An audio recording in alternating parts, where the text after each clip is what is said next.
नमस्कार, मी सुवर्णा बुलेटिनमध्ये आपल्या सगळ्यांचं स्वागत। सुरुवात आपण दिवसभरातल्या काही महत्त्वाच्या घडामोडींनी करणार आहोत। राज्याला हादरवून टाकणारी घटना हिंगणघाट इथून घडलेली आहे। हिंगणघाट इथल्या प्राध्यापिका जळीतकांड प्रकरणाचा अंतिम निकाल आज येतो आहे। हिंगणघाटच्या जिल्हा आणि अतिरिक्त सत्र न्यायालयामध्ये सुनावणी होणार आहे। आजच्या निकालामुळे शहरासह दरोडा गावात कडेकोट पोलीस बंदोबस्त ठेवण्यात आलेला आहे।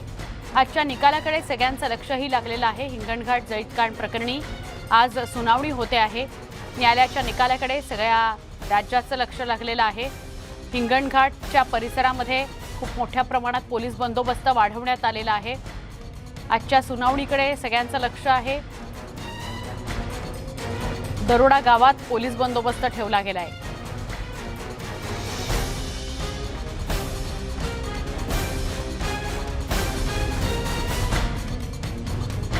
नेमका काय निकाल लागतो हे पाहणं महत्त्वाचं आहे। हा अंतिम निकाल आहे।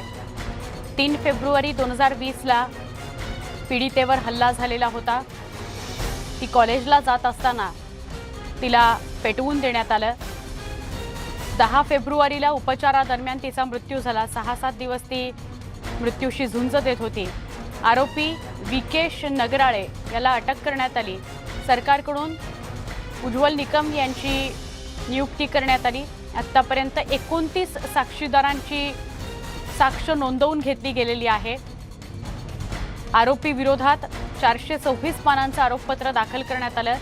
19 दिवसांमध्ये दोषारोपपत्र पूर्ण झालेलं आहे। या प्रकरणानंतर राज्यात शक्ती कायदा लगेच लागू झाला। 3 फेब्रुवारी 2020 ला घडलेल्या या घटनेवर आज अंतिम निर्णय येणार आहे।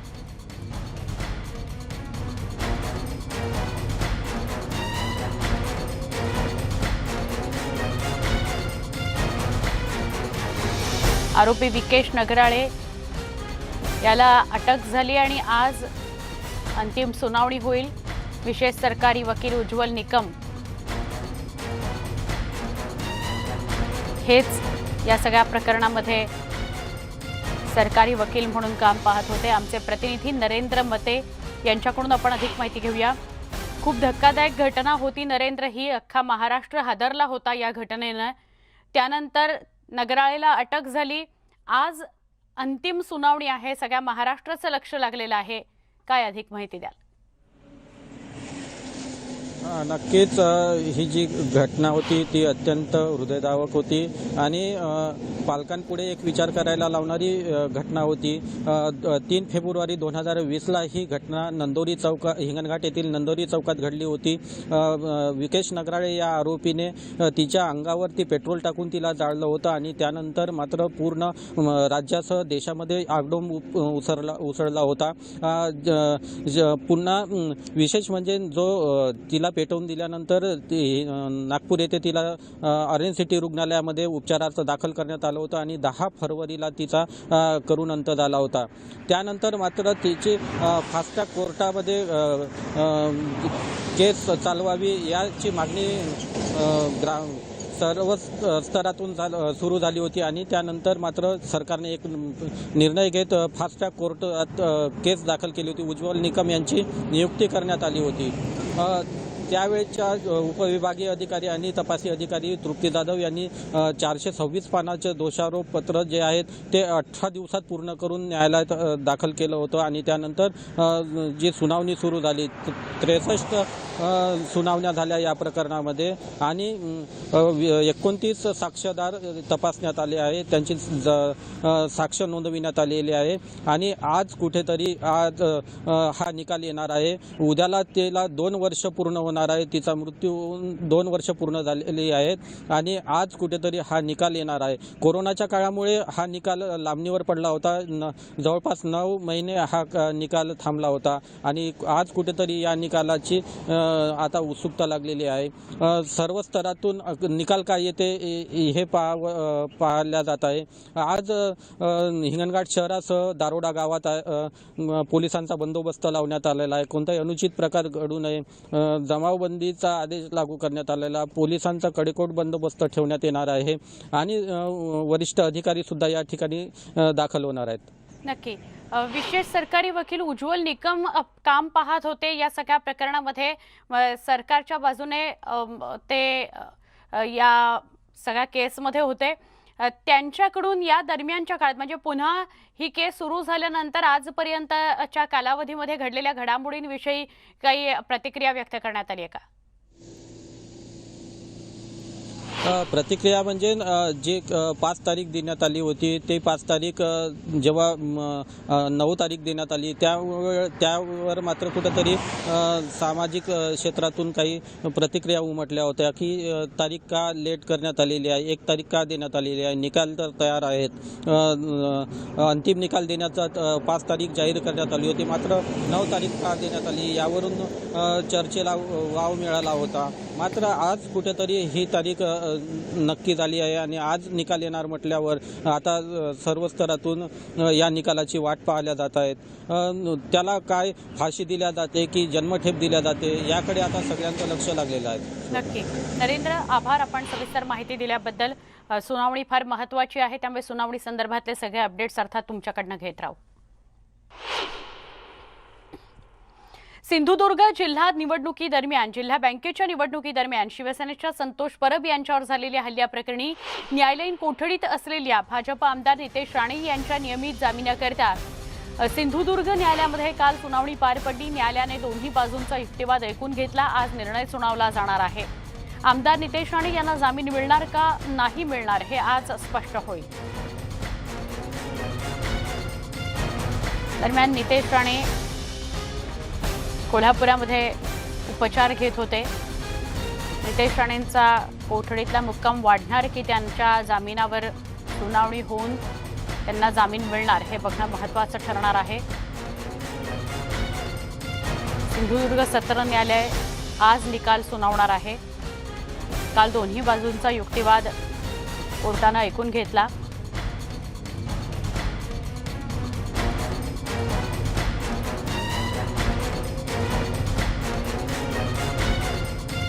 आज आम्ही जो ट्रान्सफरसाठी जो अर्ज दिला होता तो पहिला फाईल करण्यात आला, निकालात काढला गेला आणि त्यानंतर दोन्ही पक्षांचा जामिनावर युक्तिवाद झाला आणि आमच्यातर्फे जामिनासाठी जोरदार विरोध करण्यात आला. आमचे जे मुद्दे आहेत ते अजून तपास पूर्ण झालेला नाही, आरोपी सहकार्य करत नाही आहेत. त्याचप्रमाणे 2 आरोपी जे आहेत ते अजून फरार आहेत आणि आरोपींकडनं आम्हाला जी माहिती घ्यायची आहे, जी कागदपत्रांबद्दल माहिती घ्यायची आहे, कागदपत्र जमा करून घ्यायची आहेत, या वस्तू इतर जी काय माहिती त्यांच्याकडच्या सखोल चौकशी करून ज्या ती अजून आमचं घेणं चालू आहे. काही दिवस होत आले, अजूनपर्यंत कसलाही पुरावा आणू शकले नाही. त्यांना सुपारी दिल्याचे किती पैसे, कोणाला दिले, काय दिले ह्या संदर्भात पेटीएमचा मुद्दा 10,000 ट्रान्सफर त्याच्याशी नितेश राणेंचा किंवा राकेश परब यांचा काही संबंध नाही. ते 10,000 रुपये तो धीरज परब त्याच्याकडे कामाला होता सचिन सातपुतेकडे, त्याला 10,000 रुपये त्यांनी कधीतरी दिले असतील, कधी तेही माहीत नाही. ते पेटीएमची कुठली तरी एंट्री सांगतात 10,000 रुपये आणि त्यांचं म्हणणं आहे की ही सगळी सुपारी काय 1.5 किंवा 2 लाखाची होती. हॅरेसमेंट असा मुद्दा नव्हता. आता ऑलरेडी आर्ग्युमेंट झालेलं आहे, त्यामुळे त्याच्याबद्दल आता जास्त आणि मॅटर पेंडिंग आहे ऑर्डरसाठी, त्याबद्दल कॉमेंट करणं योग्य ठरणार नाही. परंतु ही ऑर्डर झाल्यानंतर ज्या गोष्टी गरजेचे असणार ते डेफिनेटली सांगेल. आमचे प्रतिनिधी सिंधुदुर्गातले विशाल रेवडेकर यांच्याकडून अधिक माहिती घेऊ. विशाल, किती वाजताच्या दरम्यान सुनावणी सुरू होईल आणि आज फक्त निकालाचं काम उरलेलं आहे की अजून काय? ज्या पद्धतीत काल दोन्ही पक्षकारांना वेळ दिली होती न्यायालयाने की 5:45 आपला युक्तिवाद संपवायचा आहे, कारण न्यायालयावर कुठेतरी नितेश राणे यांचे वकील जे होते यांनी सांगितलं होतं की सरकारी वकील हे वेळ काढूपणा करतायत, त्यामुळे कुठेतरी हा निर्णय घेतला गेला असं म्हणावं लागेल. त्यामुळे कालचा युक्तिवाद जो होता हा संपलेला आहे आणि आज या फक्त दोन्ही बाजूच्या पक्षकारांचं म्हणणं ऐकल्यानंतर आज न्यायालय निकाल देणार असं मात्र स्पष्ट झालेलं आहे. आणि हा साधारणतः 11ची वेळ सरकारी वकिलांनी सांगितली होती, माफ करा, खाजगी वकील नितेश राणे यांचे वकील जे आहेत यांनी सांगितली होती. मात्र एकूणच जर पाहिलं तर ही जामीन अर्जावरची सुनावणी असते दुपारच्या सत्रात होते, त्यामुळे आज जामीन जो अर्ज आहे हा आजच्या जामिनावरचा जो निकाल निकाल आहे तो आज लागेल एवढं मात्र नक्की आहे. मात्र वेळ निश्चित सांगता येत नाही. नक्की. धन्यवाद ही माहिती दिल्याबद्दल विशाल.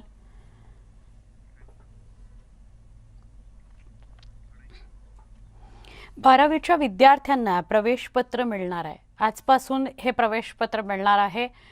ऑनलाईन परीक्षा व्हायच्या की ऑफलाईन यावरनं सगळा गदारोळ झालेला होता. मात्र परीक्षा या ऑफलाईनच होतील हे स्पष्ट करण्यात आलं.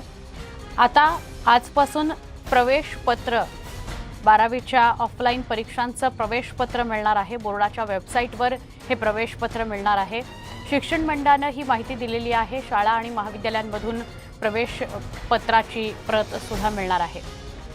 www.mahahssboard.in या वेबसाईटवर तुमचं प्रवेशपत्र तुम्हाला मिळू शकणार आहे. महाविद्यालय डुप्लिकेट प्रवेशपत्र सुद्धा देईल जर ते गहाळ झालं तर. पुढील वर्षापासून घरबसल्या प्रवेशपत्र मिळणार आहे. बोर्डाकडून काही महत्त्वाच्या सूचना सुद्धा करण्यात आल्या आहेत. आगामी वर्षात स्वतंत्र वेबसाईट तयार केली जाणार आहे.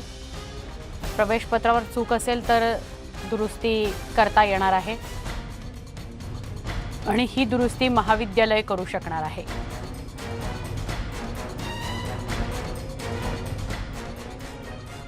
पंतप्रधान नरेंद्र मोदी यांनी राज्यसभेमध्ये केलेल्या भाषणात काँग्रेसवर जोरदार हल्लाबोल केला.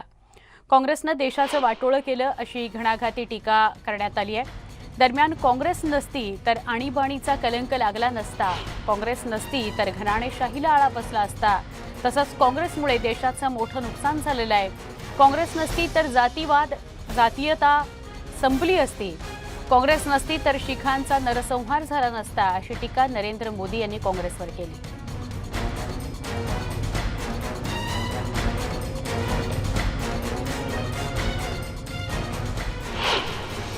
अगर कांग्रेस न होती तो इमरजेंसी का कलंक न होता,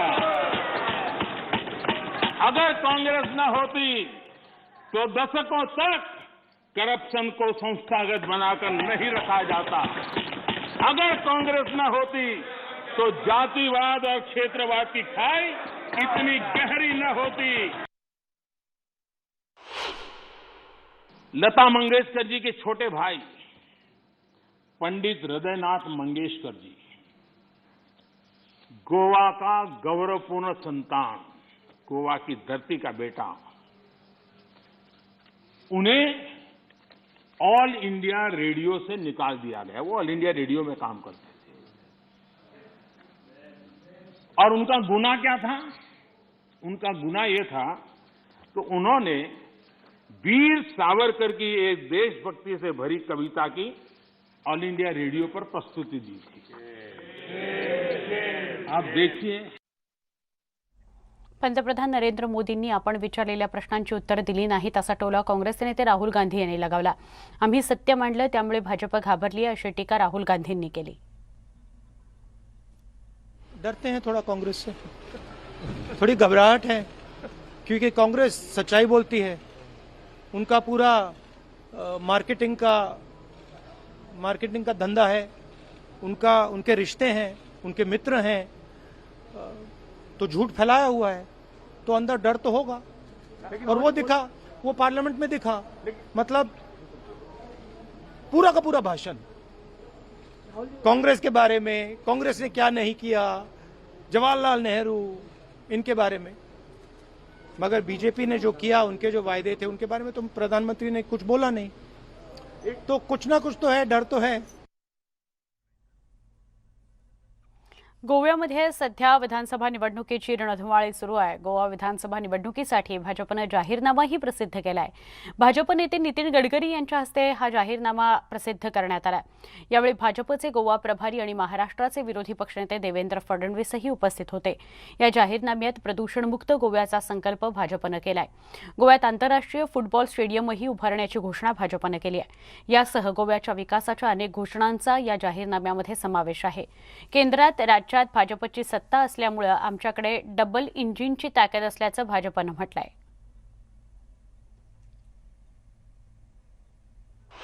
आणि येणाऱ्या काळात ह्या फ्लेक्स इंजिनवर या सगळ्या गाड्या, ऑटो रिक्षा, बजाज आणि TVSच्या आणि हिरोच्या स्कूटर, बाईक येणार आहेत.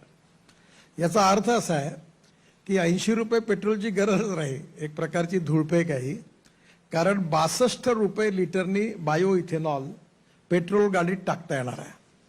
त्यामुळे 80 रुपयाचा पेट्रोल देण्याचा प्रश्नच उद्भवत नाही.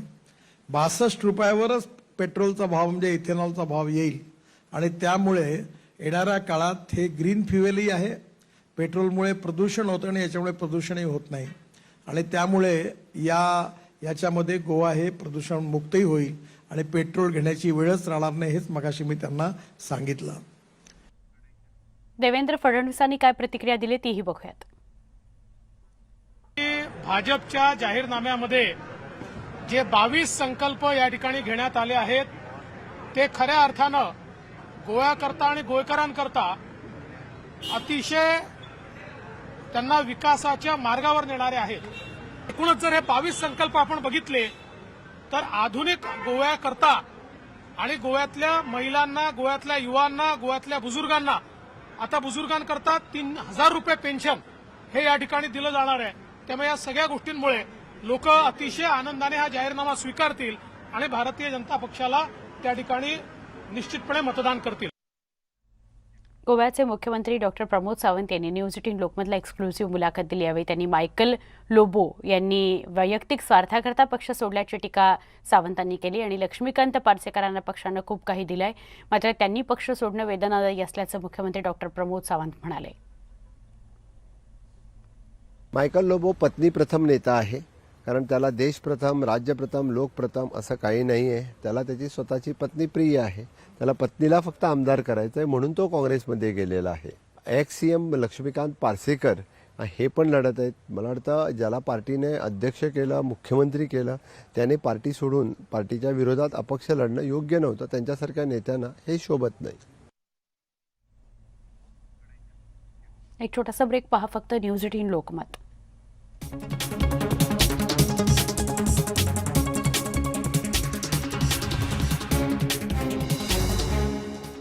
बुलेटिनमध्ये पुन्हा एकदा स्वागत. शिवसेनेचे खासदार संजय राऊत यांनी एक ट्विट केलेलं आहे. या ट्विटमध्ये सत्यमेव जयते असं त्यांनी लिहिलं आहे. उपराष्ट्रपती नायडूंना त्यांनी पत्र लिहिलेलं आहे. ईडी कारवाईवर उपस्थित सवाल त्यांनी केलेला आहे. ईडीकडून कुटुंबियांना त्रास दिला जातोय असा आरोप त्यांनी केला आहे. सरकार पाडण्यासाठी मदत करण्याची मागणी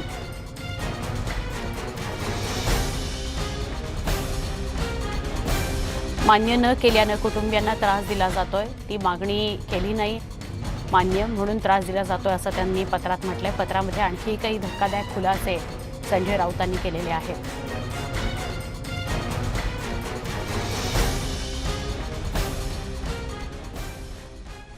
या बातमीसह अनेक महत्त्वाच्या घडामोडी बुलेटिनमध्ये बघूया. आपण आत्ता इथेच थांबतोय. काही ताज्या आणि वेगवान घडामोडींसह पुन्हा भेटूया. पहा फक्त न्यूज 18 लोकमत.